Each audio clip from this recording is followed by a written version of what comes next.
Il silenzio nella chiesa metodista di Cedar Falls si frantum vetro quando rex inisi ululare. Il lamento triste del pastor tedesco interrup elogio funebre del pastor Thompson. Rechegiando tra I banchi dilegno dav 300 persone in luto si erano riunite per onorare l'agente Michael Harrison. Tutti voltarono lo sguardo verso la parte anteriore della chiesa.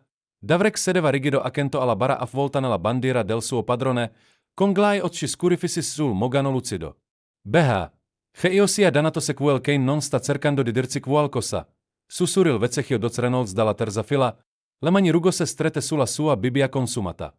El ululato di Rex si fece più profondo, diventando qualcosa di primitivo e disperato. Le sue zampe massicce raschiarono il pavimento della chiesa mentre si alzava, premendo il muso contro il bordo della bara. Il suono che emise non era di dolore. Era di urgenza, cruda e implacabile. La detective Sarah Mitchell sent il sangue gelarsi nelle vene. In 6 anni di collaborazione, non aveva mai sentito Rex emettere quel suono. C'era qualcosa di terribilmente sbagliato. Lascia un like e condividi I tuoi pensieri nei commenti insieme alla chat che stai guardando. Da questo momento, continuiamo con la storia. Il comportamento di Rex si intensifica, passando da un ululato disperato a un frenetico graffiare la base della bara. I suoi artigli raschiavano il mogano con un suono che fece rabbrividire tutti I presenti nel santuario. Sarah osservava dal suo posto in prima fila il suo istinto di detective in contrasto con l'atmosfera sacra del funerale di Michael.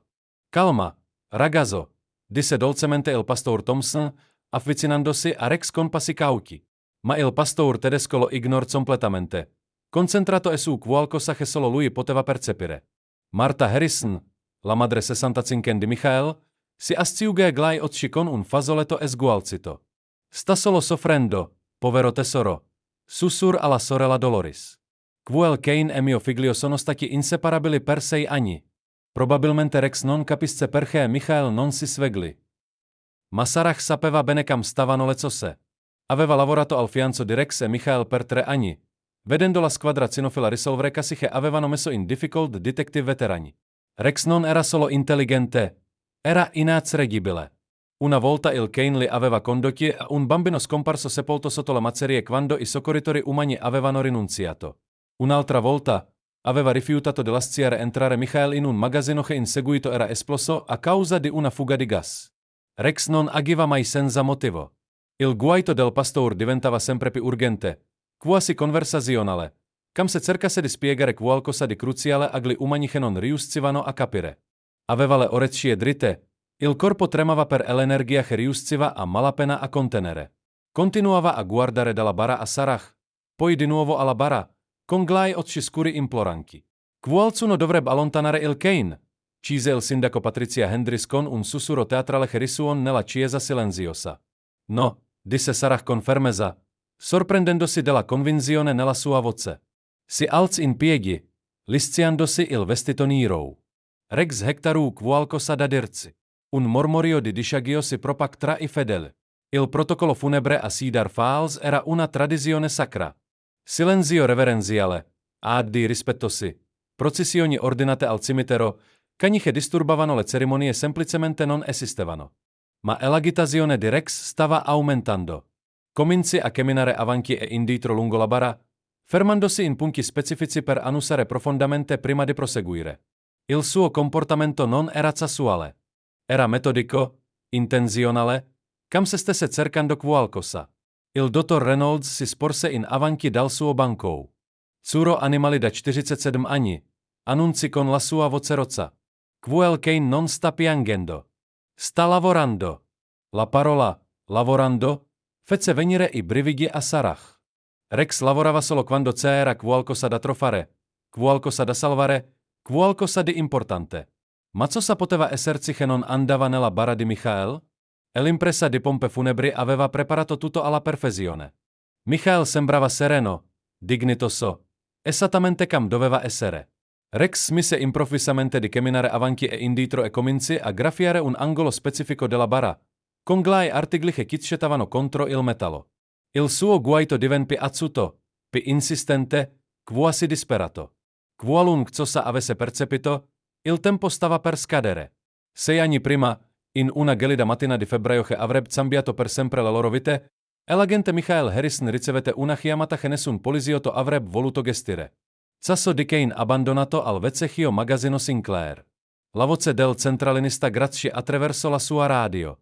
La protezione animali impegnata con quel sasso di accumulo compulsivo in Maple Street. Le dispiacerebbe der un'occhiata? Michael aveva sempre avuto un debole per i randaghi.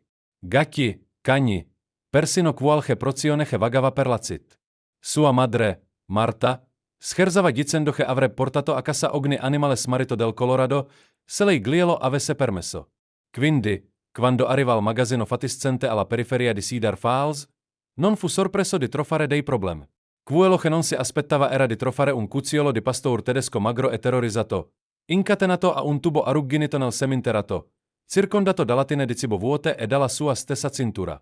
Il cucciolo non poteva avere più di 4 mesi, tutto orecchie e zampe, con le costole che spuntavano dal suo pelo arruffato nero e marronei. Ciao, piccolo, sussurrò Michael, accovacciandosi lentamente. Il cucciolo si ranicechi contro il muro di cemento, ma scodinzò leggermente. Qualcuno chi hektarů fatto del mail, vero? Ci vollero 20 minuti di paziente persuasione prima che il cucciolo Glai permettesse di avvicinarsi abbastanza da rimuovere la pesante catena che Glai aveva provocato ferite aperte intorno al solo. Quando finalmente sollevò l'animale tremante tra le braccia, il cucciolo premette il muso contro il peteo di Michael e piagnucol. Non per paura, ma per sollievo. Beha, immagino che verrai a casa con me, mormor Michael tra il pelo del cucciolo. Non posso lasciarti qui a morire. Marta Harrison diede un'occhiata alla creatura pietosa che suo figlio aveva portato attraverso la porta della cucina e si mise subito a scaldare il latte a cercare delle zopperte morbide. Povero piccolo, disse con tono affettuoso, lasciando emergere il suo istinto di insegnante. Guarda che occhi dolci. Ha passato un inferno, vero? Lo chiamarono Rex e nel giro di una settimana fu chiaro che non si trattava di un Kane normale. Rex sembrava capire tutto ciò che Michael diceva, rispondendo a comandi complessi con un'intelligenza che rasentava il soprannaturale. Quando Michael usciva per andare al lavoro, Rex si sedeva vicino alla finestra finché la sua auto di pattuglia non girava l'angolo.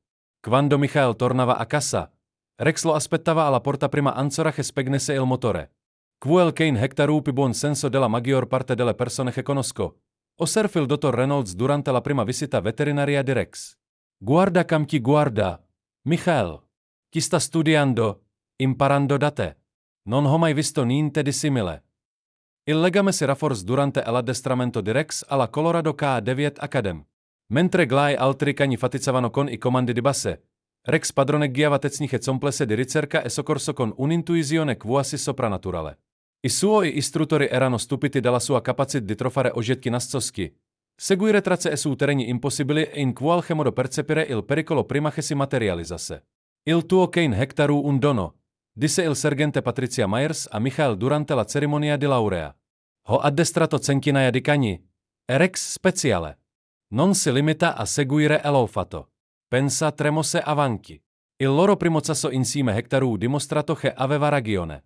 Una bambina di 5 anni di nome Emma Chen si era allontanata da un picnic con la famiglia al Rocky Creek Park ed era scomparsa nella fitta pineta che si estendeva per chilometri oltre l'area ricreativa. Le squadre di ricerca avevano setaziato il bosco per 8 ore senza successo quando Michael e Rex sono arrivati. Rex hektarů immediatamente fiutato la traccia olfattiva, ma invece di seguire il percorso più ovvio che si addentrava nella foresta, hektarů condotto Michael nella direzione opposta, verso il leteo del torrente che Glai e altri soccorritori avevano scartato perché è troppo pericoloso per una bambina piccola. Sei sicuro di questo ragazzo? Hektarů chiesto Michael, fidandosi del suo partner nonostante i propri dubbi. Rex era sicuro. 300 metri avanti, hanno trovato Emma intrappolata in un groviglio di rami caduti, infreddolita e spaventata, ma viva.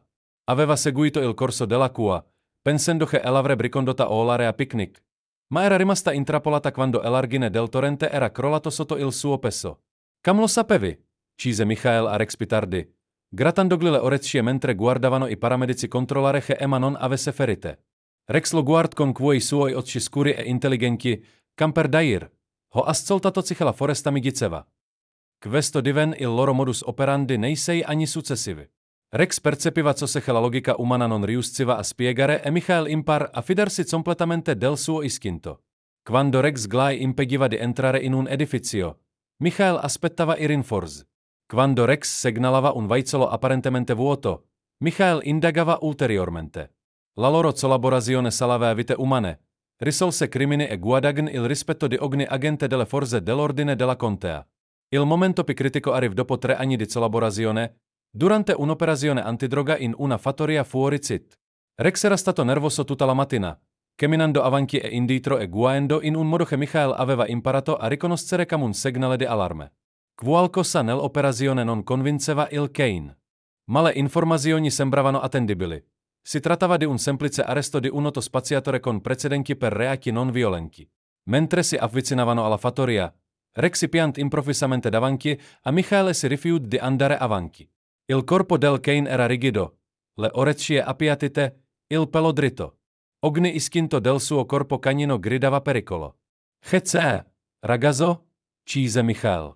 Ma la risposta di Rex arriva sotto forma di un colpo di fucile che schieggi la cortezia dell'albero esattamente dove si sarebbe trovata la testa di Michael se avesse fatto un altro passo avanti. Il commerciante non violento si era armato di un fucile da zaccia ad alta potenza ed era pronto a sparare a qualsiasi poliziotto avesse varcato la sua porta. Se Rex non avesse fermato Michael in quel preciso punto, l'agente sarebbe finito direttamente sulla linea di tiro. Durante la successiva situazione di stallo nella tenda, Rex non si allontana mai da Michael. Quando arrivarono i rinforzi e la situazione fu risolta, Michael si inginocchiò e abbracciò il suo partner. Mi hai salvato la vita, ragazzo. Kam fai a sapere sempre tutto? Rex si limita a premere la testa contro il peteo di Michael. Il suo modo di esprimere le parole non riuscivano ad air. Il loro legame andava oltre l'addestramento, oltre il dovere, oltre qualsiasi cosa potesse essere insegnata o spiegata. Erano partner nel senso più vero del termine. Ognuno proteggeva l'altro, ognuno si fidava completamente dell'altro. Martha Harrison osservava il loro rapporto con un misto di orgoglio e stupore. Kam se condividessero la stessa anima, diceva spesso ai suoi amici in chiesa. Quel Kane farebbe qualsiasi cosa per il mio Michael. E Michael tratta quel Kane come uno di famiglia. Aveva ragione. Rex non era solo il partner di Michael. Era il suo migliore amico, il suo confidente, il suo sistema di allarme preventivo in caso di pericolo. E Michael non era solo l'addestratore di Rex.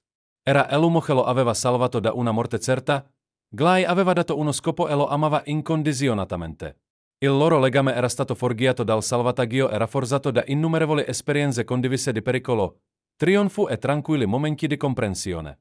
Rex aveva imparato a leggere Glai stacchi de animo di Michael, ad anticipare i suoi bisogni, a proteggerlo dal minacce sia evidenti che nascoste. In cambio, Michael aveva dato a Rex non solo una casa, ma una ragione di vita. Ecco perché, mentre Rex continuava il suo disperato tentativo di comunicare con i partecipanti al funerale di Michael, Sarah sapeva con assoluta certezza che non si trattava di dolore. Rex stava cercando di portare a termine un'ultima missione per l'uomo che Glai aveva salvato la vita tanti anni prima. Sarah Mitchell si alza dal suo banco. Il suo vestito nero frusciava nel silenzio improvviso che era calato sulla Cedar Falls Methodist Church. Tutti i Glai occhi nella chiesa erano puntati su di lei mentre faceva un passo verso l'altare. Rex continuava a graffiare freneticamente la bara di Michael. Il peso di 300 gradini era più pesante di quanto lo fosse mai stato il suo distintivo da detective. Detective Mitchell, disse tranquillamente il pastor Thompson, con la voce che trasmetteva l'autorità di 20 anni alla guida di quella congregazione. Forse dovremmo continuare con la funzione. Rex chiaramente angosciato. Ma no. La voce di Sarah tagli l'aria sacra come una lama. Mi dispiace, pastor, ma c'è qualcosa che non va. Rex non si comporta mai cos. Un mormorio di disagio si propaga tra la folla. Margaret Foster, la segretaria della chiesa che aveva organizzato i funerali di quanti se ne potessero contare, scosse la testa in segno di disapprovazione. Questo altamente irregolare, detective. Abbiamo dei protocolli, delle procedure che onorano il defunto con dignità e rispetto. Signora, con tutto il rispetto, rispose Sarah, lasciando prendere il sopravvento alla sua formazione di detective. Rex Hectaru trovato bambini scomparsi, Hectaru individuato esplosivi e Hectaru salvato la vita di Michael più volte di quante ne possa contare. Quando si comporta cos, la gente lo ascolta. Il comportamento di Rex stava degenerando oltre ogni limite che Sarah avesse mai visto nei loro anni di collaborazione. Il pastor tedesco ora alternava il grattare l'angolo della bara e il guardarla direttamente, I suoi occhi scurifisi nei suoi con un'intensità che le faceva venire la pelle d'oca.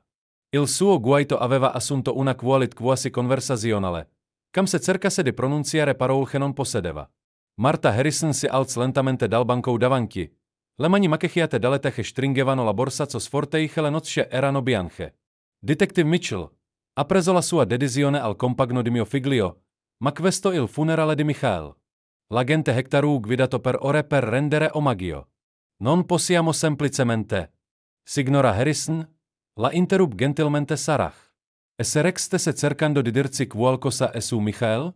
E se ci fosse qualcosa che non sappiamo? Il suggerimento rimase sospeso nell'aria come incenso, pesante e impossibile da ignorare. Il viso di Marta si contrasse in un nuovo dolore. Cosa potrebbe esserci? Mio figlio morto, detective. Ucciso da uno spaziatore che non voleva andare in prigione.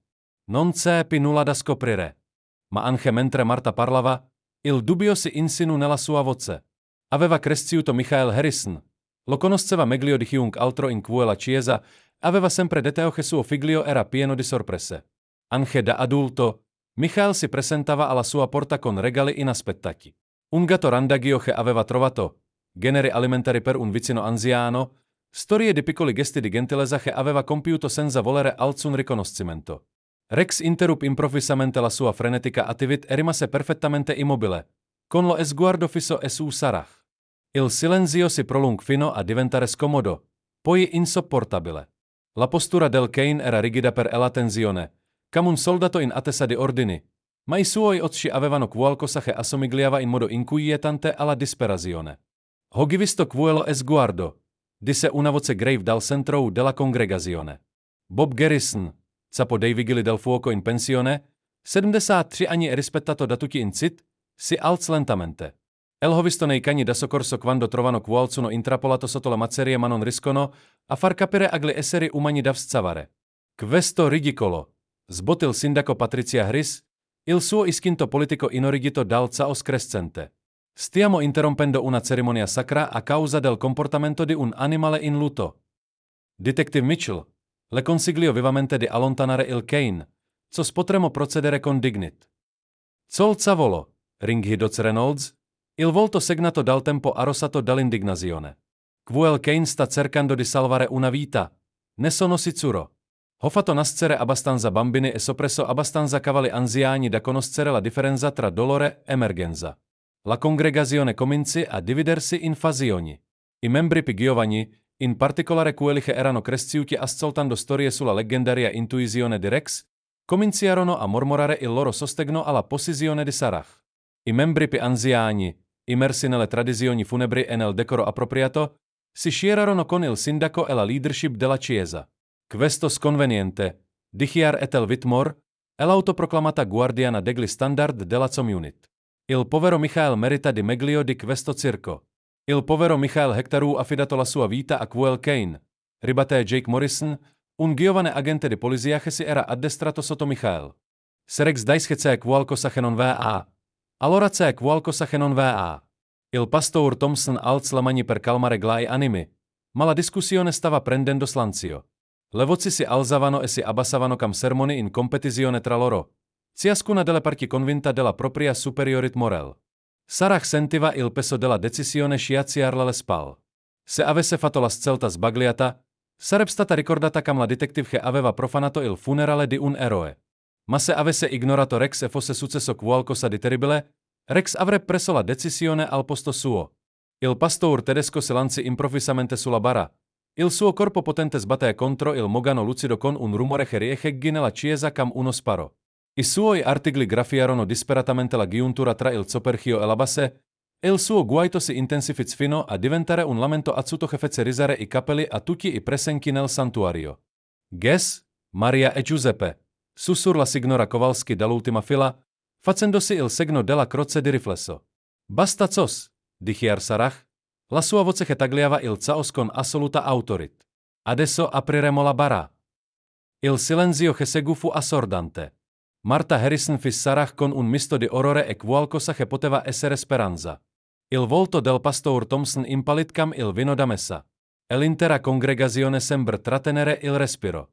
Detective Mitchell, disse il pastor con cautela, non posso autorizzare una cosa del genere. La famiglia dovrebbe dar il proprio consenso. Il direttore delle pompe funebri dovrebbe essere presente. Ci sono questioni legali da considerare. C'è una vita in gioco, lo interruppe Sarah.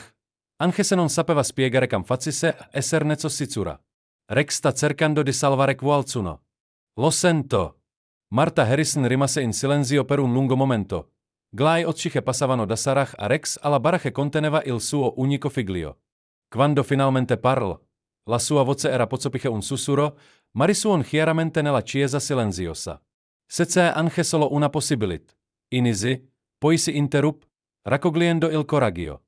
Se c'è anche solo una possibilità che il mio Michael stesse cercando di salvare qualcosa, qualcuno, allora dobbiamo saperlo. Dobbiamo onorarlo.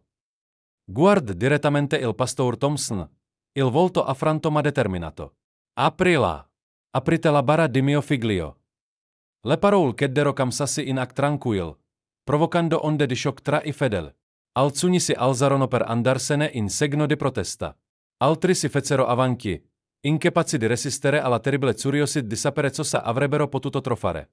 Rex percepì il cambiamento nell'energia della stanza e raddoppiò i suoi sforzi. I suoi artigli ora lasciavano veri e propri grafi sulla finitura della bara. Sarah fece un cenno a Jake Morrison e all'agente Derek Chen, che si erano avvicinati all'altare. Aiutatemi, disse, con voce ferma nonostante il battito accelerato del cuore. Mentre si avvicinavano alla bara, Rex inditreggi quel tanto che bastava per lasciar loro spazio per lavorare, ma i suoi occhi non lasciarono mai il punto in cui aveva graffiato. Tutto il suo corpo tremava per l'anticipazione, per l'urgenza, per qualcosa che assomigliava molto alla speranza. I fermi si aprirono con un clic che sembrò insolitamente forte nel silenzio carico di tensione. Le mani di Sarah tremavano mentre si preparava a sollevare il coperchio, sapendo che qualunque cosa avessero trovato all'interno avrebbe cambiato tutto, nel bene o nel male. Il tempo sembrò sospeso mentre la detective faceva un respiro profondo e si preparava a scoprire cosa avesse spinto Rex a misurare disperate, quale segreto Michael Harrison avesse portato con sé nella tomba e quale vita potesse dipendere dalla loro decisione di fidarsi dell'inazzolabile convinzione di un Kane che qualcosa di prezioso doveva essere salvato. Il coperchio della bara si sollevò con un leggero sibilo, come un respiro trattenuto finalmente rilaziato. Le mani di Sarah tremavano mentre lei e i due agenti sollevavano con cautela il pesante coperchio di Mogano, rivelando la figura sirina di Michael Harrison avvolta nella sua uniforme blu. La bandiera americana era stata piegata con precisione militare e posizionata accanto a lui, e il suo distintivo brillava sul peteo nella luce del pomeriggio, che filtrava attraverso le vetrate colorate della chiesa. Per un attimo, nulla sembrava mancare.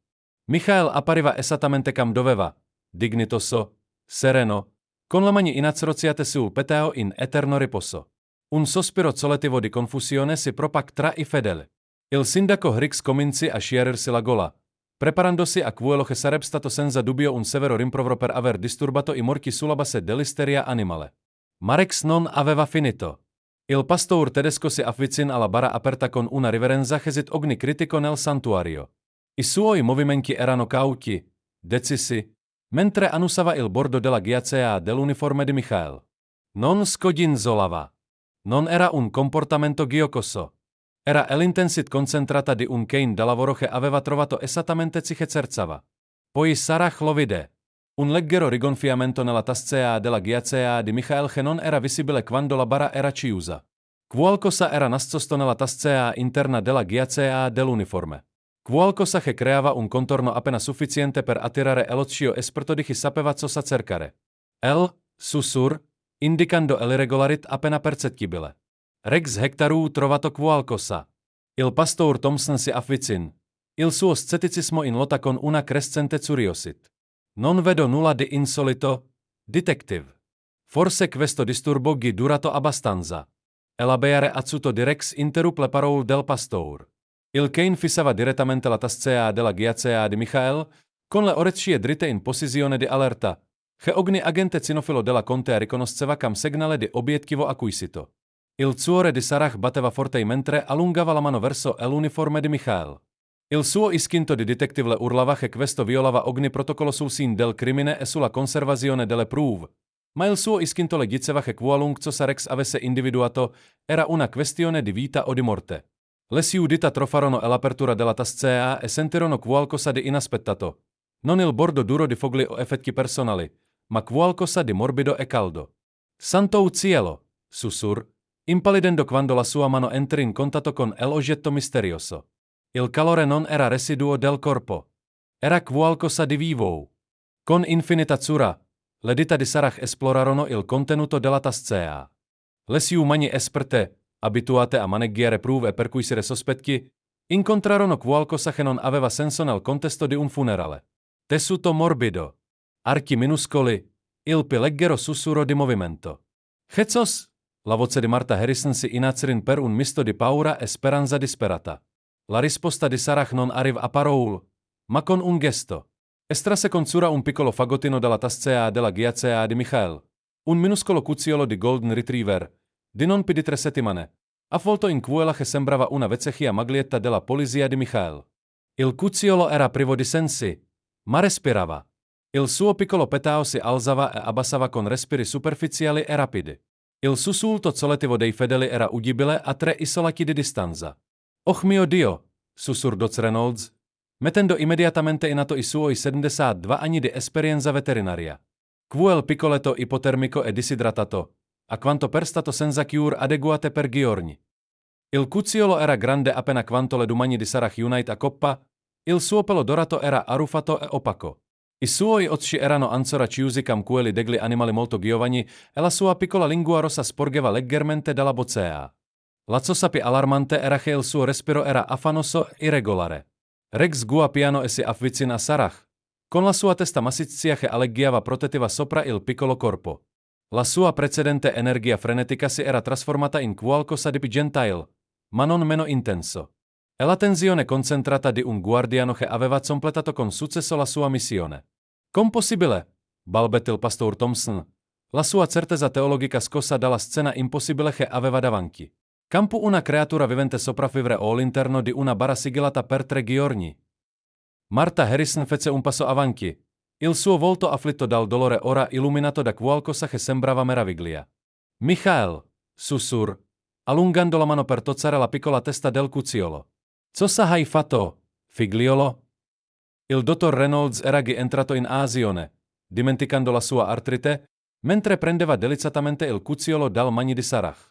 Le sue dita esperte controllarono i segni vitali, verificarono i livelli di idratazione e valutarono le condizioni della piccola creatura con l'abilità di quasi 50 anni di pratica veterinaria. La sua precedente energia frenetica si era trasformata in qualcosa di più gentile, ma non meno intenso. Questa piccolina stata protetta dal peggio, annunzi, con voce tesa per la preoccupazione professionale, avvolta al caldo, tenuta vicina, beha, tenuta isolata in qualche modo, ma in gravi condizioni. Grave disidratazione, ipotermia. Probabilmente non mangia da quando stata separata dalla madre. Lei? Chiese Sarah, con la sua mente da detective al lavoro per ricostruire il puzzle. Femmina, forse di 3 settimane, Golden Retriever a giudicare dal mantello. Troppo piccola per essere lontana dalla madre, troppo piccola per regolare la propria temperatura corporea. Il volto segnato dal tempo del dottor Reynolds era zuppo. Forse un'ora, 2 al massimo, prima che subentri un solasso organico. La congregazione mormorava sconvolta e confusa. Alcuni piangevano apertamente, sopraffatti dall'emozione del momento. Altri erano immobili, inaccreduli, cercando di elaborare a cui avevano assistito. Alcuni avevano tirato fuori i cellulari per scattare foto che presto sarebbero state diffuse sui social media con hashtag Cam Křížek Miracolo a Cedar Falls e Křížek Eroi fino alla fine. Non capisco, disse Margaret Foster, la segretaria della chiesa che era orgogliosa di mantenere l'ordine in tutte le cose. Da davvine questo animale? Cam entrato nella bara dell'agente Harrison? Sarah stava ricostruendo la cronologia degli eventi nella sua mente da detective. Michael era stato ucciso 3 giorni prima durante un normale controllo stradale andato mail. Il sospettato, un noto spaziatore di nome Tommy Vance, aveva aperto il fuoco quando Michael si era avvicinato al suo vaizzolo. Michael aveva risposto al fuoco, ferendo Vance prima di soccombere al ferite. Il sasso sembrava semplice, una tragica ma chiara morte in servizio. Ma ora tutto era diverso. La presenza del cucciolo suggeriva che glai ultimi momenti di Michael non erano stati quelli che tutti avevano immaginato. Non era stato ucciso solo nell'adempimento del proprio dovere. Stava proteggendo qualcosa di prezioso, qualcosa di innocente, qualcosa per cui valeva la pena morire. Il comportamento di Rex improvvisamente aveva perfettamente senso. Il pastore tedesco aveva trascorso 3 giorni sapendo che una vita era in bilico, che l'ultimo atto eroico del suo partner era incompleto. Incapace di comunicare a parole, aveva fatto l'unica cosa che poteva fare. Si era rifiutato di arrendersi, si era rifiutato di lasciare che il funerale avesse luogo, si era rifiutato di lasciare che il cucciolo morisse sconosciuto e senza che nessuno lo piangesse. Dobbiamo portarla immediatamente alla clinica veterinaria, annunzi il dottor Reynolds, con la voce che trasmetteva l'autorità di un uomo abituato a prendere decisioni di vita o di morte. Ho flebo, attrezzature per riscaldarla, tutto si di cui hektarů bisogno, ma il tempo stringe. Kam se fosse stata richiamata dall'urgenza nella sua voce, la cucciola si mosse leggermente tra le braccia del vecchio veterinario, apre la sua piccola boccea in un magolio silenzioso e una zampa inazregibilmente piccola si flette contro il tessuto della maglietta di Michael. La congregazione trattenne il fiato. In quel momento, il santuario sembra meno un luogo di lutto e più un luogo di miracolo. Le vetrate colorate sembravano brillare più intensamente, proiettando motivi arcobaleno sulla scena del funerale più insolito nella storia di Cedar Falls. Martha Harrison si avvicina al dottor Reynolds, con gli occhi fissi sulla minuscola creatura che in qualche modo era stata collegata agli ultimi momenti di vita di suo figlio.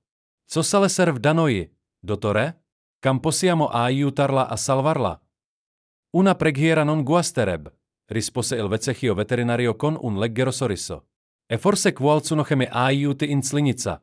Questa piccolina ave bisogno di cure 24 ore su 24 per i prossimi giorni. Sarah guard Rex, che osservava il cucciolo con l'intensa concentrazione di un protettore, consapevole che la sua veglia era lungi dall'essere finita. Gli occhi del pastore tedesco incontrarono i suoi, e in quel momento lei capì esattamente quale fosse stata l'ultima missione di Michael e quale sarebbe stata la nuova missione di Rex. Presente. Clinica veterinaria Doc Reynolds. 15 hodin 47 minut. Le luci fluorescenti sopra la testa ronzavano costantemente nella sala operatoria del dottor Reynolds mentre lui lavorava con la precisione metodica di un chirurgo. La minuscola cucciola di Golden Retriever giaceva immobile su un materassino riscaldato. Il suo respiro era cos debole da essere appena visibile. Una flebo, inazregibilmente piccola, somministrava fluidi salvavita al suo organismo disidratato, mentre un monitor cardiaco emetteva segnali acustici con ritmi irregolari e preoccupanti. Forza, piccolina, sussurrò il dottore, mentre le sue mani segnate dal tempo regolavano la lampada riscaldante sopra il suo piccolo corpo. Il tuo pap non ti hektarů salvata solo perché tu potessi arrenderti adesso. Rex si era posizionato il più vicino possibile al tavolo da visita, kam Sarah Glai aveva permesso, senza mai distoglire i suoi occhi scuri dal cucciolo. La veglia del pastore tedesco era assoluta. Non aveva mangiato, non aveva bevuto acqua, non aveva nemmeno accettato i dolcetti che i membri della congregazione Glai avevano offerto con buone intenzioni. Tutto il suo essere era concentrato sulla fragile vita che Michael era morto proteggendo. Sarah camminava avanti e indietro nella piccola sala d'attesa della clinica, con il cellulare premuto all'orecchio mentre parlava con l'unit investigativa della polizia dello stato del Colorado.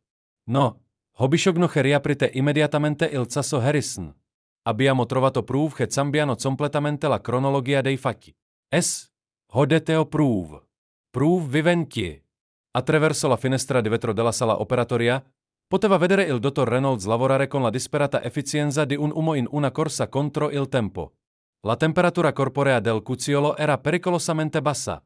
Il suo livello di zucchero nel sangue era criticamente basso.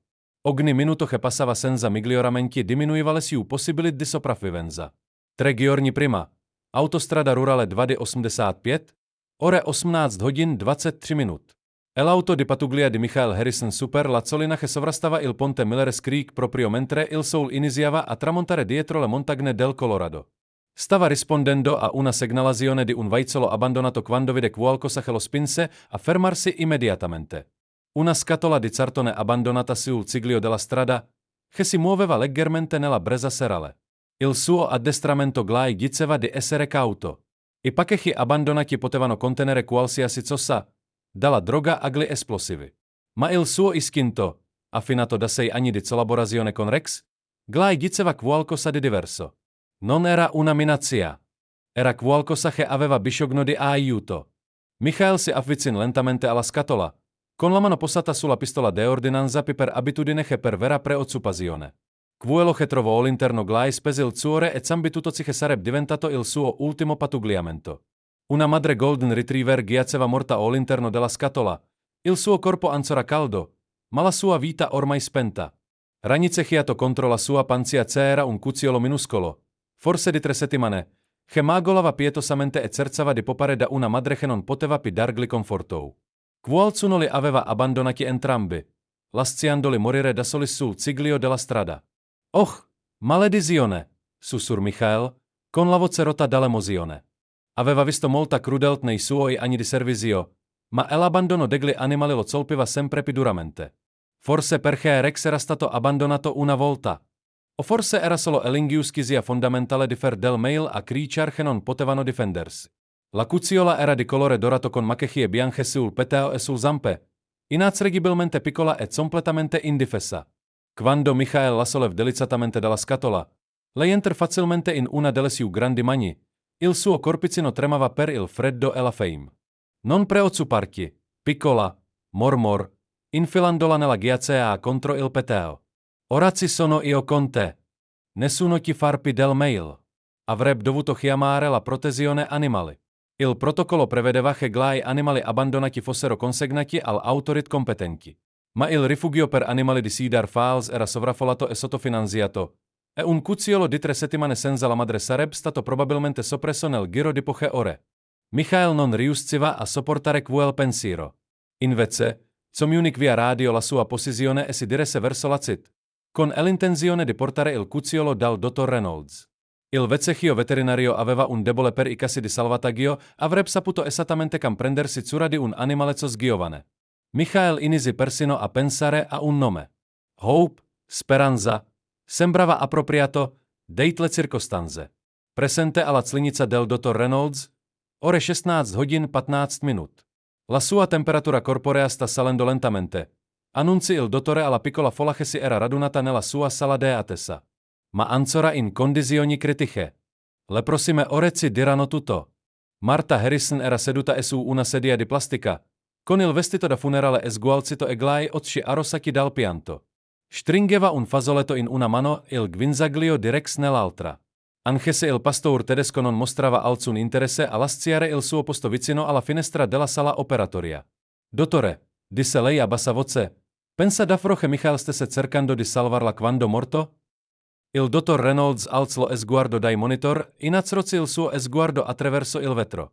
Signora Harrison, conosco suo figlio da quando era eltou Camun Grillow. Quel ragazzo non hectaru mai incontrato un randagio che non potesse amare. Se avesse avuto questa piccolina con sé quando quel trafficante hectaru iniziato a sparare, l'avrebbe protetta con la sua vita. Il peso di quella frase si posula stenza come una coperta. Michael non era solo morto nell'adempimento del proprio dovere.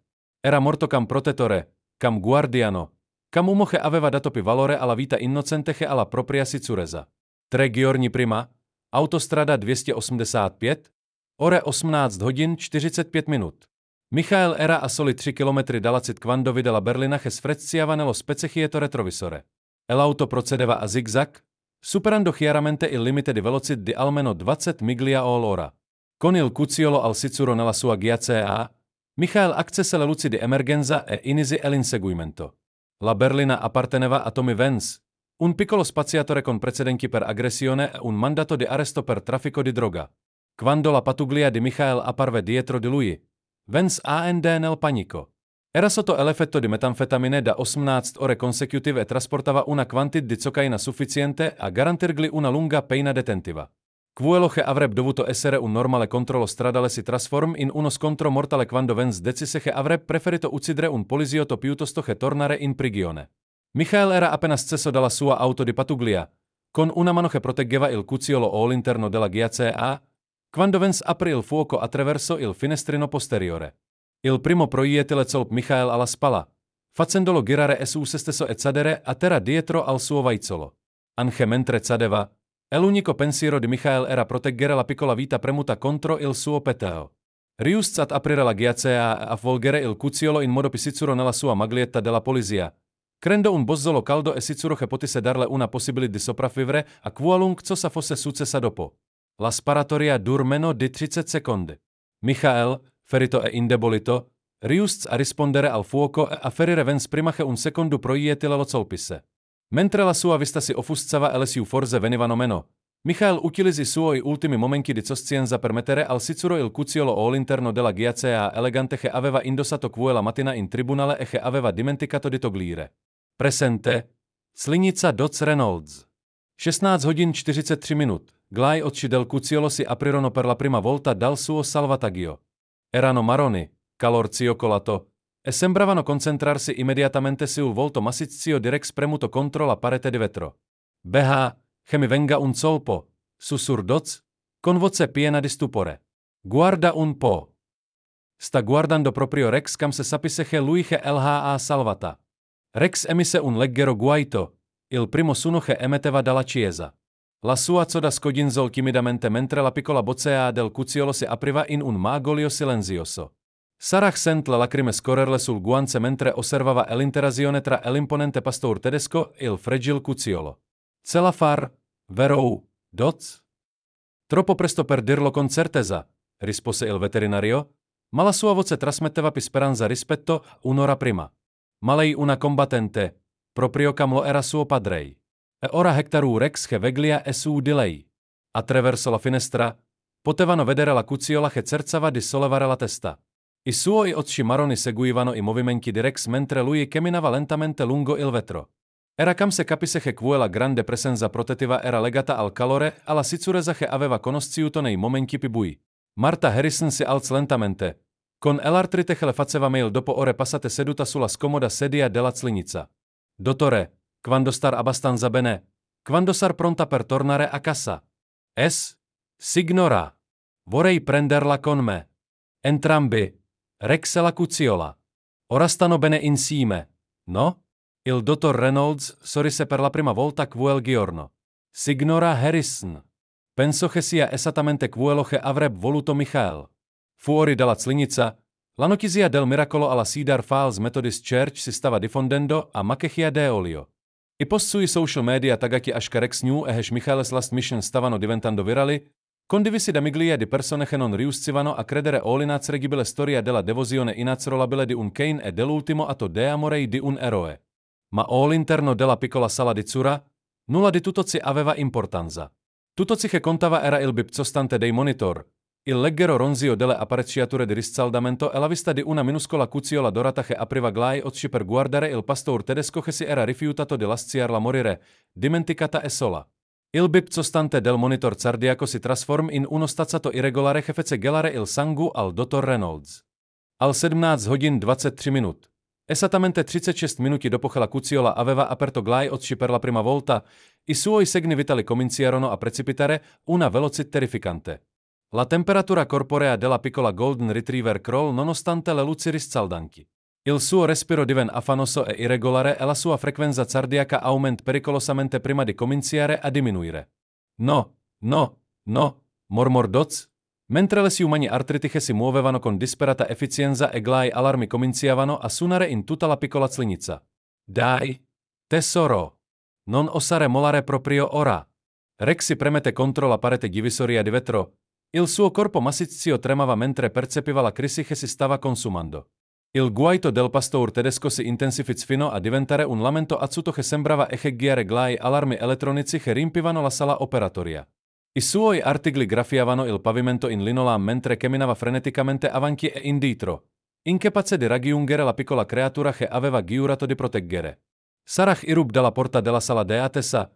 Il suo istinto da detective aveva riconosciuto il suono di un'emergenza. Che sta succedendo? Stava migliorando. Il suo organismo sta cedendo, rispose Doc stupamente, controllando la flebo e regolando i dosaggi dei farmaci con mani che non tremavano cos da decenni. A volte succede nei casi di traumi gravi. Il corpo resiste quel tanto che basta per sentirsi al sicuro, poi si arrende. Ha sofferto troppo. Martha Harrison apparve sulla soglia, il volto pallido mentre osservava la scena. I monitor che solo pochi minuti prima emettevano rassicuranti segnali acustici Ora lanciavano alarmi e voci elettroniche che parlavano di organi in arresto e vita che si spegneva. E l'ultimo atto eroico di suo figlio stava svanendo davanti ai loro occhi e nessuno di loro poteva far nulla per impedirlo. Non può darle qualcosa? Supplit Sarah, con la voce rotta dalla disperazione. Ci deve essere qualcosa che possiamo fare. Doc Reynolds scosse lentamente la testa. I suoi 72 anni di esperienza veterinaria glai dicevano che il suo cuore rifiutava di accettare. Ho fatto tutto il possibile dal punto di vista medico. Fluidi endovenosi, protocolli di riscaldamento, integratori di glucosio, stimolanti cardiaci, ma troppo piccola, rimasta senza cure adeguate per troppo tempo. Il suo corpo non hectarupi le riserve per combattere. Il respiro del cucciolo diventava sempre più superficiale. Ogni piccolo respiro era una lotta contro l'inevitabile. I suoi occhi marroni, che solo un'ora prima erano luminosi e attenti, stavano diventando spenti. La lotta stava abbandonando il suo piccolo corpo un respiro affannoso alla volta. E l'angoscia di Rex era palpabile. Il pastore tedesco get indietro la testa e lanciò un ululato che sembrava provenire dal profondo della sua anima. Un suono di dolore e perdita che parlava di legami spesati e promesse non mantenute. Le sue grida riecheggiarono nella zlinica con un'emozione so sforte che tutti i presenti sentirono il loro cuore spesarsi insieme al suo. Non ce la far, vero? Susur Marta, con le lacrime che le rigavano le guance mentre guardava i monitor registrare numeri sempre più preoccupanti. Il dottor Reynolds non riuscì a rispondere direttamente. Invece, accarez delicatamente la piccola testa del cucciolo con un dito segnato dal tempo, il suo tozzo infinitamente gentile, nonostante la gravità del suo fallimento. Mi dispiace, disse a bassa voce. Mi dispiace tantissimo. Le parole rimasero sospese nell'aria come una condanna a morte. Sarah sent le ginocchia cedere sotto il peso di ciò che stava accadendo. Erano arrivati co svicini a un miracolo, avevano provato la gioia della scoperta e del salvataggio, solo per assistere impotenti alla morte che reclamava comunque il suo premio. Il sacrificio di Michael sareb stato vano. Il suo ultimo atto de amore sareb finito in tragedia. Rex sembrava capire che la fine era vicina. Il suo camminare frenetico si interruppe bruscamente e si sedette di fronte alla finestra della sala di cura con la postura disciplinata di un soldato di guardia. I suoi occhi scuri fissavano il corpo immobile del cucciolo e il suo respiro si sinazionis con quello di lei. Come se potesse in qualche modo condividere la sua forza, darle la sua energia vitale con la sola forza di volonté. Il bip del monitor cardiaco diventava più lento, più irregolare. Ogni pausa tra i battiti si allungava rispetto alla precedente, segnando il tempo verso un inevitabile silenzio. Il piccolo petero della cucciola ora si alzava e abbassava a malapena. Il suo respiro era so superficiale da essere quasi impercettibile. Forse, inizi Marta, poi si interruppe, la voce soffocata da una speranza inespressa. Che cosa c'è, signora Harrison? Chiese Sarah, aggrappandosi a qualsiasi possibilità, per quanto remota.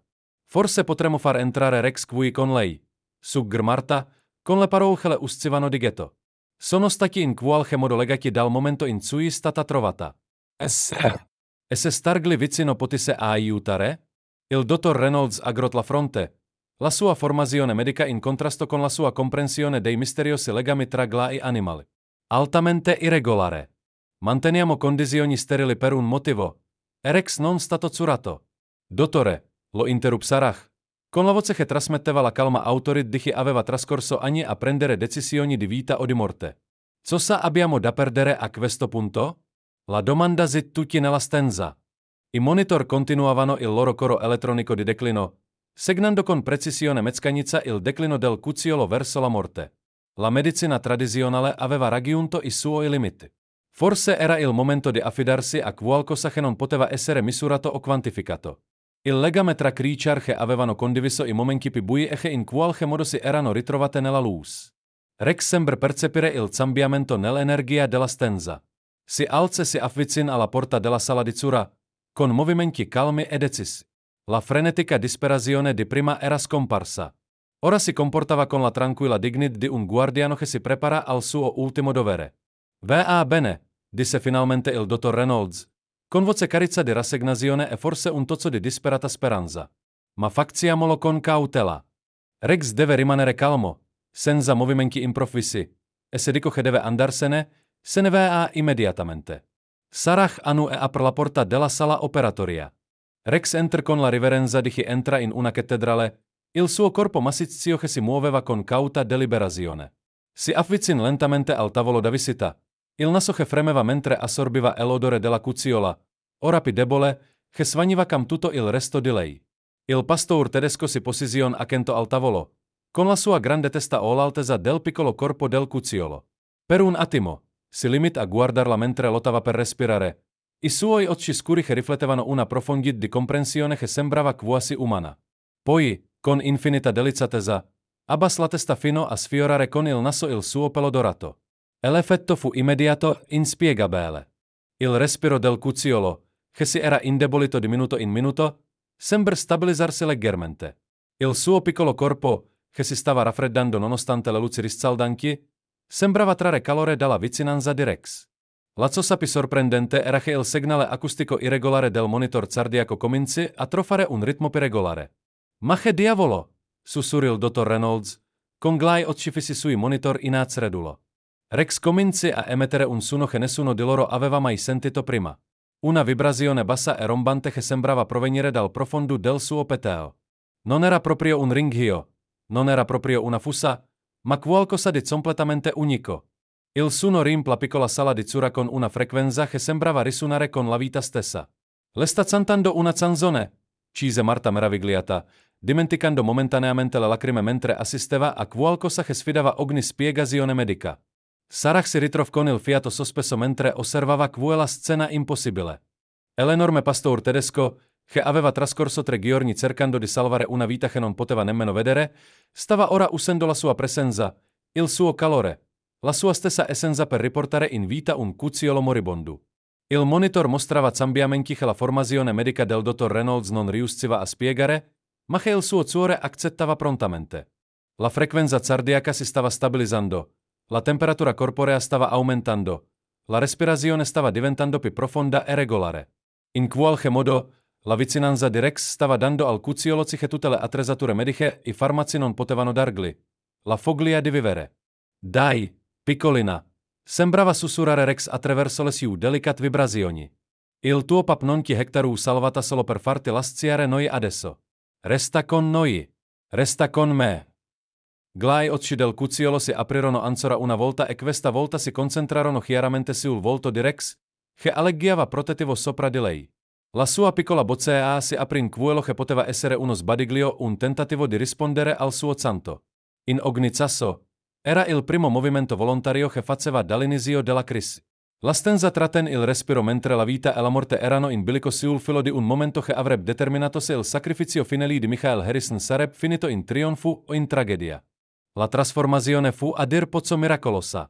Mentre Rex continuava la sua dolce canzone, i segni vitali della cucciola si rafforzavano ogni minuto che passava. Il suo battito cardiaco trovò un ritmo costante e forte che faceva emettere ai monitor un segnale acustico con rassicurante regolarità. Il suo respiro si fece più profondo, non più i respiri affanosi di una creatura che lottava per la vita, ma le respirazioni tranquille di qualcuno finalmente al sicuro. Non ho mai visto niente di simile in 47 anni di carriera, sussurrò il dottor Reynolds, con voce piena di stupore mentre osservava i numeri sul suo apparecchio migliorare oltre ogni spiegazione scientifica.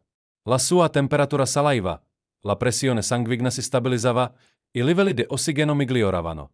Era come se traesse forza direttamente da Rex. Ma anche se la speranza fioriva nella piccola sala di Zura, l'istinto da detective di Sarah stava lavorando per ricostruire il quadro completo di ciò che era successo 3 giorni prima. Qualcosa nella cronologia non tornava, e non riusciva a strollarsi di dosso la sensazione che non sapessero ancora tutta la verità sugli ultimi momenti di Michael. Doc, disse a bassa voce, tirando fuori il suo taccuino. Quando Hectorù esaminato la cucciola inizialmente, Hectorù notato qualcosa di insolito nelle sue condizioni? Qualcosa che potesse dirci di più che era successo? Il dottor Reynolds controllò attentamente i segni vitali della cucciola, in miglioramento, prima di rispondere.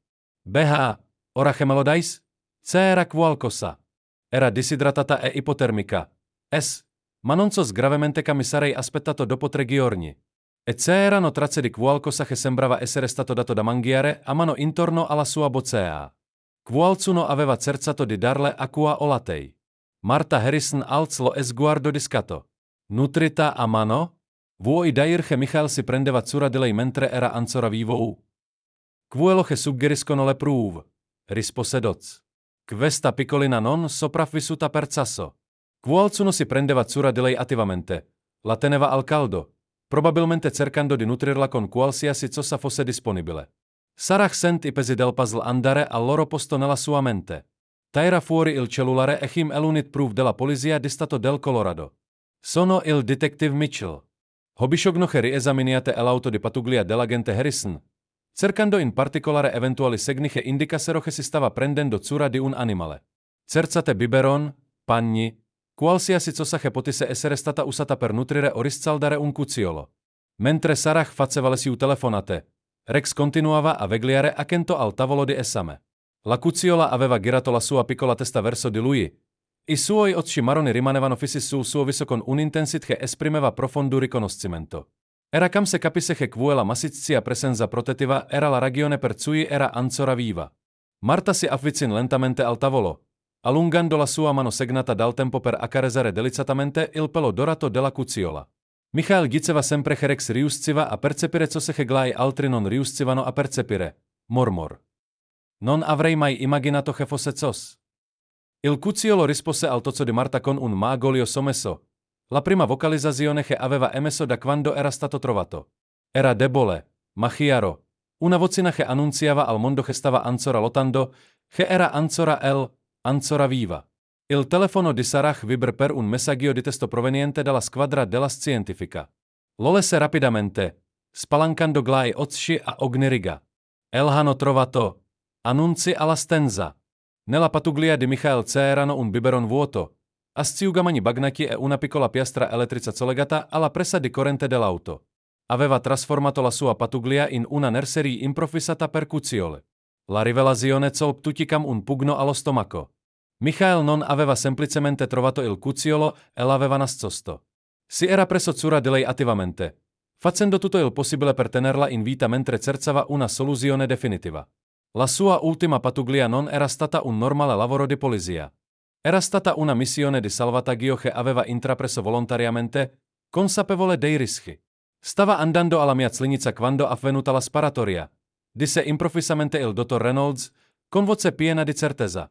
Ecco perché si trovava sull'autostrada 285 invece che sul suo solito percorso di pattuglia. La stava portando da me. Marta ricominciò a piangere.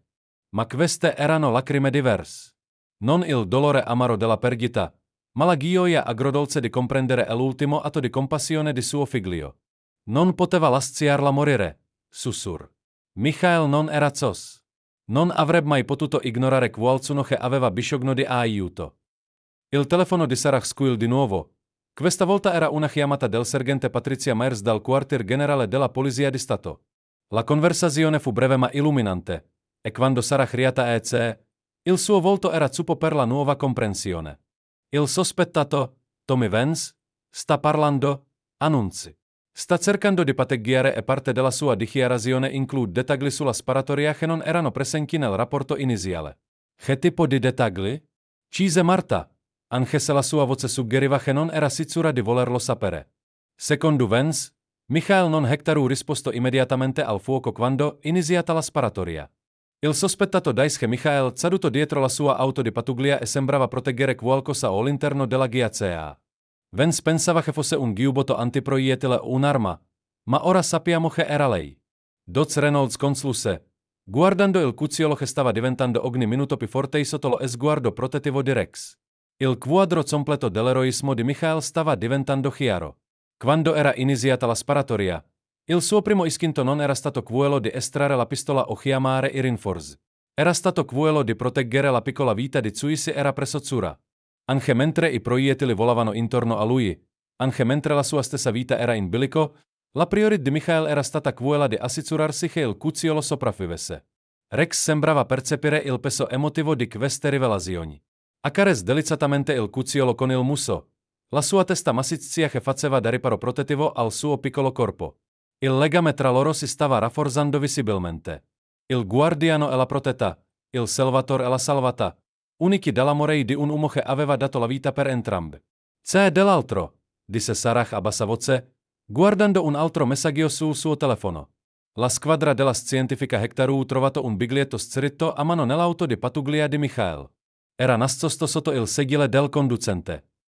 Sarah solev il telefono, mostrando una foto della familiare calligrafia di Michael su un foglio di carta che sembrava essere stato strappato dal suo blocco delle contravvenzioni. Marta si avvicin per leggere le ultime parole scritte da suo figlio. L'ho trovata sull'autostrada 285. La madre era scomparsa. Forse 3 settimane. Un innacroccio di Golden Retriever. La porto dal dottor Reynolds. Se mi dovesse succedere qualcosa, per favore assicuratevi che trovi una buona casa. Merita una possibilità. MH. Il biglietto era datato 3 giorni prima e l'ora indicata era solo 30 minuti prima della sparatoria. Michael sapeva che stava correndo un rischio deviando dal suo percorso di Patuglia. Sapeva che portare con sé il cucciolo avrebbe potuto compromettere la sua capacità di reagire al minacce, ma aveva comunque fatto quella scelta perché salvare una vita innocente era più importante per lui del protocollo o della sua sicurezza personale.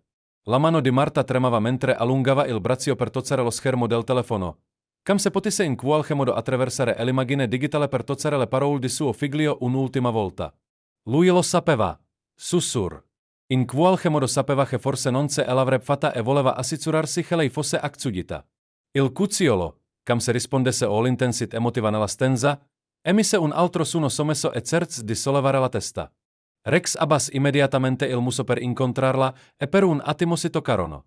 L'imponente pastor tedesco e il piccolo Golden Retriever, legati dalla tragedia e dalla speranza, dalla perdita e dall'amore, dagli ultimi desideri di un uomo che aveva dato più valore alla vita che a qualsiasi altra cosa. Il dottor Reynolds control ancora una volta i monitor sorrise, il primo sorriso sincero che aveva fatto dall'inizio della crisi. I suoi segni vitali sono stabili ora, annunzi. Frequenza cardiaca normale, temperatura in costante aumento, respiro chiaro e forte. Ce la far. Quel parole riempirono la piccola sala di trattamento di una gioia così profonda da sembrare quasi sacra. Il sacrificio di Michael non era stato vano. Il suo ultimo atto di amore sarebbe vissuto nella piccola creatura che era morto proteggendo e nel legame tra lei e il Kane che si era rifiutato di lasciare che la sua storia finisse in tragedia. Rex alza la testa e guarda direttamente Marta. I suoi occhi scuri sembravano comunicare qualcosa che non aveva bisogno di parole. Ora ci penso io a lei. Non sar mai più sola. In quel momento, tutti nella stanza capirono che quella non era solo la fine di una crisi. Era l'inizio di qualcosa di bello. Qualcosa che avrebbe onorato la memoria di Michael in un modo che nessun monumento o cerimonia avrebbe mai potuto eguagliare. 6 mesi dopo, il sole del mattino filtrava attraverso le tende di pizzo della finestra della cucina di Marta Harrison, proiettando delicati disegni sul pavimento in legno, da vducani molto diversi condividevano la colazione. Rex, ora ufficialmente in pensione dal servizio di polizia, mangiava con la precisione metodica di un professionista di carriera. Accanto a lui, una cucciola di Golden Retriever in buona salute di nome Hope attaccava le sue crocette con l'entusiasmo sfrenato che solo una cucciola di 6 mesi poteva avere. Rallenta, piccola! Marta ridacci, riempiendo la ciotola dell'acqua di Hope. Quel cibo non va da nessuna parte.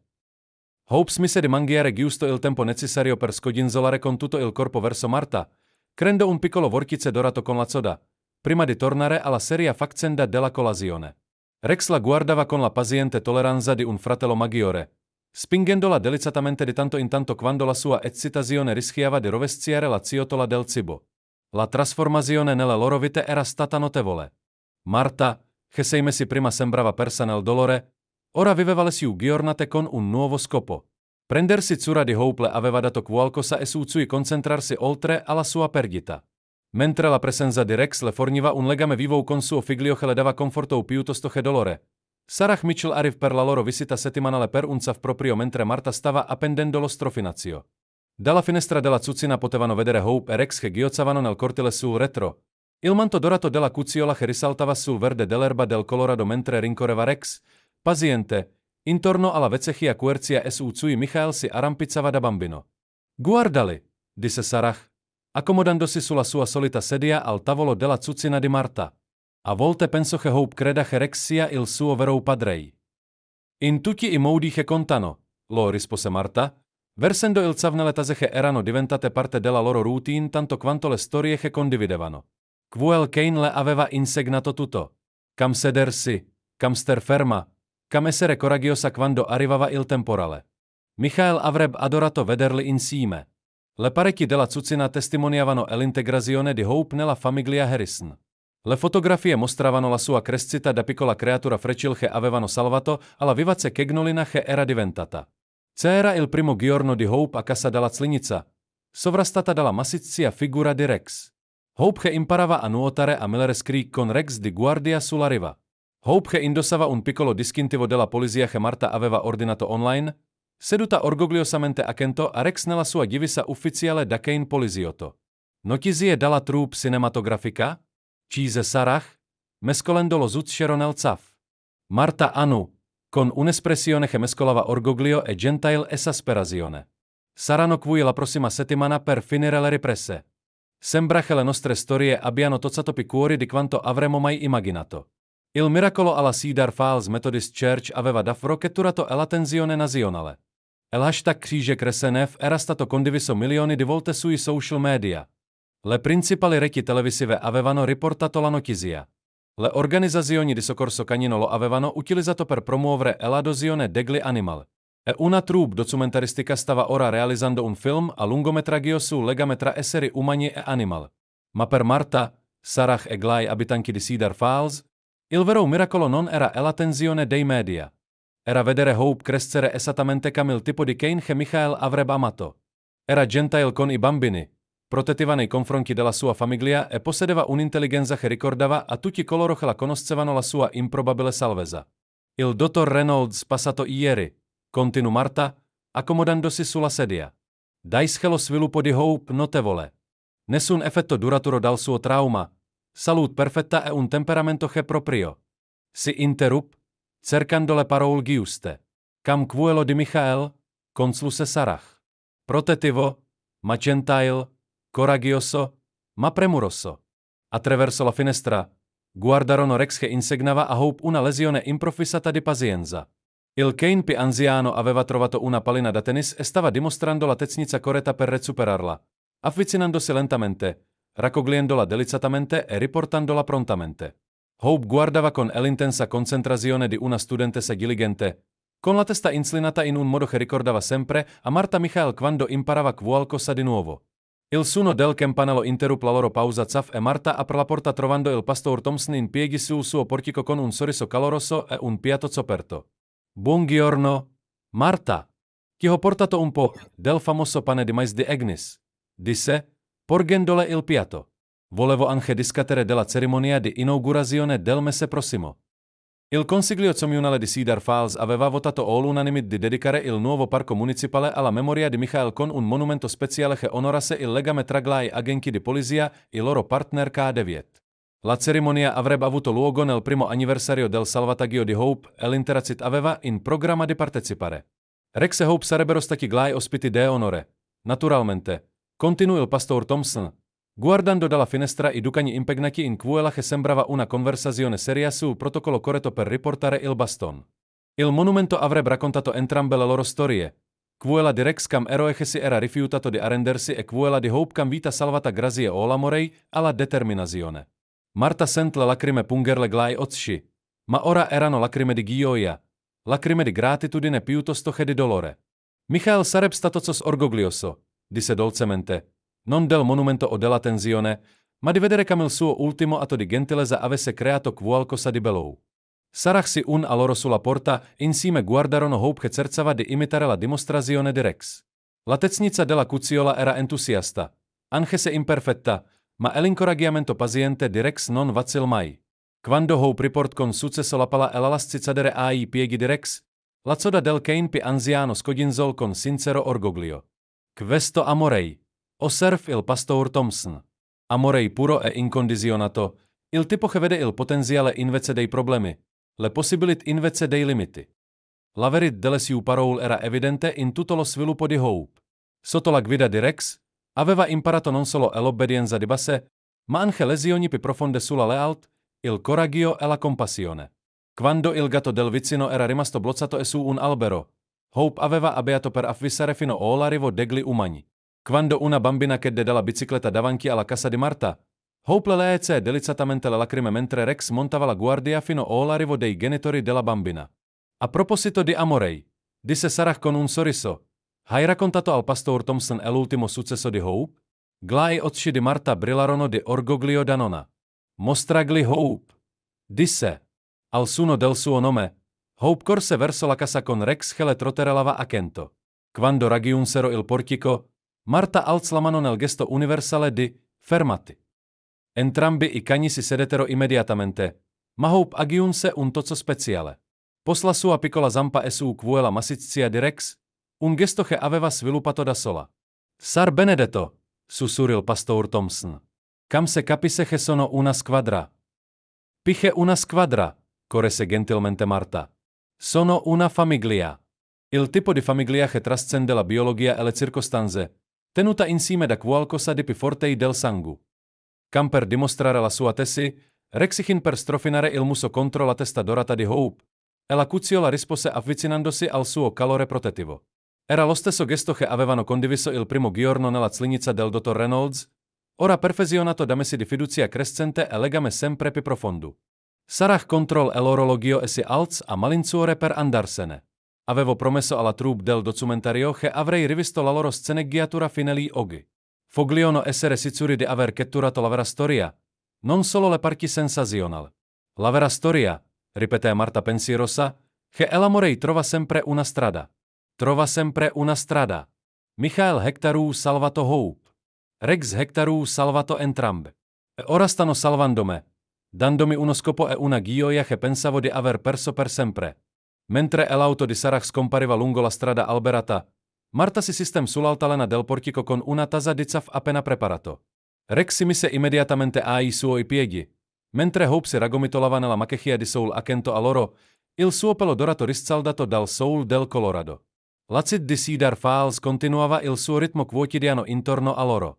Glai e scuolabus che portavano i bambini a lezioni mattutine, i poschini che consegnavano la posta, i vicini che andavano al lavoro per mantenere in funzione la loro piccola community. Ma qui, sulla veranda di Marta Harrison, il tempo scorreva in modo diverso. Qui, il passato e il presente coesistevano in perfetta armonia. Collegati da fili de amorei che la morte non poteva spesare. Sai cosa direbbe tuo padre se potesse vederti ora? Chiese Marta a Hope, che aprì un occhio assonato al suono della sua voce. Direbbe, sei diventata proprio cam volevo. Bella, forte e circondata da persone che ti amano. Rex scodinzol in segno di approvazione e Hope si schir piacevolmente nella sua macchia di Soul prima di riaddormentarsi serenamente. Erano tutti a casa. La madre vedova che aveva trovato un nuovo scopo. Il Kane poliziotto in pensione che aveva scoperto che proteggere poteva assumere molte forme. E il cucciolo dorato che era diventato una testimonianza vivente del potere dell'amore. In lontananza, le campane della Cedar Falls Methodist Church iniziarono il loro canto di mezzogiorno, le stesse campane che avevano suonato durante il funerale di Michael 6 mesi prima. Ma oggi la loro musica portava un messaggio diverso, non di fine, ma di continuity. Non di perdita, ma di amore trovato in luoghi inaspettati. La famiglia non sempre legata dal sangue, sussurrò Marta, facendo eco al parole che aveva imparato durante quei primi giorni difficili, ma l'amore trova sempre una strada. E in una perfetta mattina in Colorado, circondata dai ducani che le avevano insegnato che i miracoli possono assumere molte forme, Marta Harrison sapeva con assoluta certezza che l'eredit di suo figlio sarebbe sopravvissuta. Non solo nei monumenti e nei ricordi, ma in ogni atto di gentilezza, in ogni gesto di protezione, in ogni momento in cui l'amore si era dimostrato più forte della perdita. La storia che era iniziata con un abbeare disperato nel santuario di una chiesa si era trasformata in qualcosa di bellissimo. Una famiglia nata dalla tragedia, rafforzata dalla fede e tenuta insieme dai legami indissolubili che uniscono tutti i cuori abbastanza coraggiosi da amare senza riserve. In un mondo che spesso sembra diviso e incerto, questa storia ci ricorda il potere duraturo dell'amore incondizionato e della lealtà inaccrollabile. E l'abbeare disperato di Rex al funerale di Michael non era solo dolore. Era pura devozione, il rifiuto di rinunziare a una promessa. Mentre guardiamo i nostri amati animali domestici invecchiare insieme a noi, ci viene ricordato che alcuni legami trascendono le parole, trascendono persino la morte stessa. Marta Harrison, affrontando la perdita più profonda che una madre possa sopportare, Hectorů trovato un nuovo scopo nel prendersi cura della speranza in Rex. La loro storia dimostra che anche nei momenti più bui, quando ci sentiamo dimenticati o soli, Elamorei hectaru un modo miracoloso di creare nuove famiglie, nuovi inisi e nuovi motivi per sorridere ogni mattina. Rex si insegna che l'alealt non finisce con il dovere. Si trasforma in qualcosa di più grande. Hope ci mostra che dal circostanze più tragiche possono nascere seconde possibilità. E Marta dimostra che la nostra capacità di amare e nutrire non diminuisce mai con eletta. Trova semplicemente nuovi vasi in cui riversarsi. A volte la famiglia di cui abbiamo più bisogno non quella in cui siamo nati, ma quella che ci sceglai e quando ne abbiamo più bisogno. Ogni alba porta con sé possibilità di connessione. Scopo e gioia che non avremmo mai immaginato possibile. Quale amato animale domestico nella tua vita chi hectaru mostrato questo tipo di lealtà inaccettabile? Hai mai sperimentato comprendersi cura di un animale abbia portato una guarigione inaspettata durante un momento difficile della tua vita? Condividi le tue commoventi storie sugli animali domestici nei commenti qui sotto. Ci piacerebbe sapere come gli animali hanno toccato il tuo cuore e cambiato il tuo mondo.